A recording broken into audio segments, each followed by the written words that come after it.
That's the only reason that you ain't tripping. And so when I say a roster, I'm saying that you have access.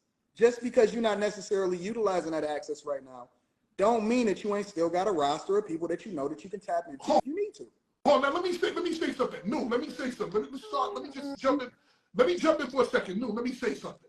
Number one, at any given moment in time, a woman has at least 7 to 10 niggas that she could go to for anything at any time if she chooses. Hold on. Number two. No, I'm listening to you. I read the hold on, listen. No, hold on. No, number two. Second thing, y'all have 7 people that y'all can go to. Number two, you guys are the only people that can come to us in our face and tell us y'all dating, but get angry when we say we can't tell y'all that we dating because you're the one with the pussy. If I had the pussy, I could probably do what I want. But you, being that you have the pussy, you can do what you want. Now, I just want to step in and say something. I'm not like because that. You guys are having a great conversation. I kind of want to let y'all do your thing. What I do disagree with Anton about is tricking and simping is when you are to me, simping is when you're doing something that you absolutely don't want to do or you just can't afford. So let me, Anton, just give me a second, bro. Just give me, but before you shake your head, you gotta at least let me talk, bro. Let me talk. I ain't saying nothing. So let me give you a for instance. And by the way, so you have some form of context about this woman. That's her with a horn. That's her with a horn. That's her. You understand? That's her with a horn. That's her. You got ass like the side of a car door, but you can go look at that yourself, sir. So what I'm saying, let me give you a for example. If I have to think about what I'm doing for a woman, to me that's simple. If I'm doing it because I feel like I gotta do that to get the pussy from her, that's simple to me. But if a woman needs help, then I will help her. Now here's the Anton. Now Anton, listen to me. Just hear me out. Wait, Scoop. What do you mean you will help her? Oh, listen. Can I give you gonna help her do what? Can you gotta let me say what I gotta say first. Man. But you're not even letting me say what can I at least explain myself? Because you're a simp, Scoop. Oh, listen. That's all. I agree to respectfully. But can I at least explain? You gotta let me explain it. And then you can say what you feel. So here's how I look at things.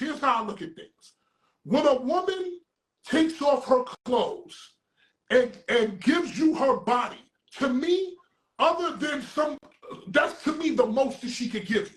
Because that's her being complete. But bro, you gotta. No, it ain't. But it's not. But Scoop, no. I gotta interrupt you, Scoop. And the problem that the reason why I gotta interrupt you, Scoop, is because that's the way guys get finessed in the first place, right? Listen, you giving me something that's readily available at any time, and it's plentiful out here. Of course, right? She's not special. Her pussy is not any more unique. Her mouth is not any more unique than any other chick that you can find out here on the street. She's not special. And the problem is that dudes is putting these hoes on a pedestal, feeling like they better than what they really are, when her body is not even the thing that you can get the most out of her. Actually, my philosophy is, and the reason why I try to tell these dudes to think about it a little bit differently in the dick discipline, is because A, she gonna give you her body anyway, right? Hold on, Scoop. The pussy come with it. The pussy come with it. It's coming anyway. Listen, everything that she got, she gonna give you anyway. But that ain't what I'm looking for from her, because she gonna come with that. Hold on, Scoop. Let me finish. The most valuable thing that she can give is her submission, and the reason for that is because I'm not trying to contain you just for your pussy.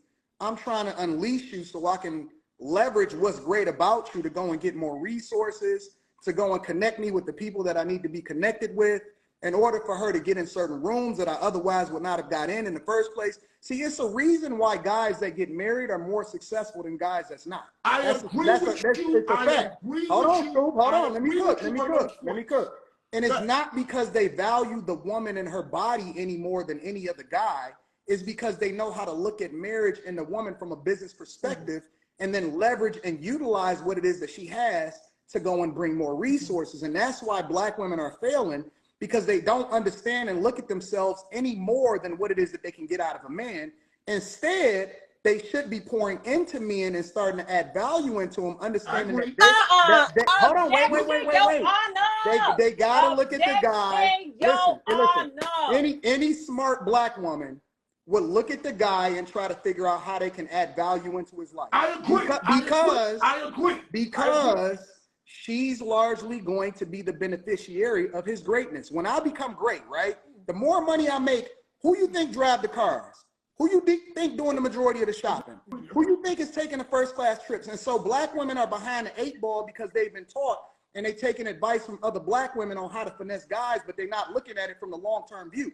The problem with Black women largely is because they value themselves based off of their body and not valuing themselves based off of the value that they can add into a man. Because if they was looking at that, then they'd be also focused on what it is that they can do from a body perspective, physical, adding value, networking more effectively, how it is that they can use their femininity in order to get more out of the people that's around them. And then they become the beneficiaries of the guys that they add value to. But because they reduce themselves down to their pussy and their mouth, and because guys only look at them for what it is that they can get out of them from their pussy and their mouth, A, guys don't have the level of dick discipline to really be able to tame a woman the way they need to. And B, these women think that they for everybody, which they then disclude themselves from the best available dudes that's out here that can then put them in a position to be great. Women need to be used, women need to submit, and then when they do, they truly operate in their purpose and they get the most out of life. Your value is largely tied to how it is that you can pour into people and not what you can get out of them. And that's what women don't understand. Let me stop. No. Hold on, because I want to finish up. I want to finish what I was saying before. Hold on, listen. I want to finish what I was saying before and move to the left so we can see your face, because we only see half your face. No, move to the left so we can see your face. So let me. Hold on. What's your name, baby girl? What's your name? Let me go back. What's your name? Nunu. Hey, Nunu. Let me tell you something.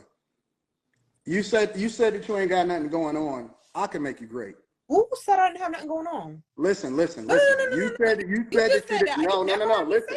You said that you didn't have a roster. I don't want a roster. I agree with you.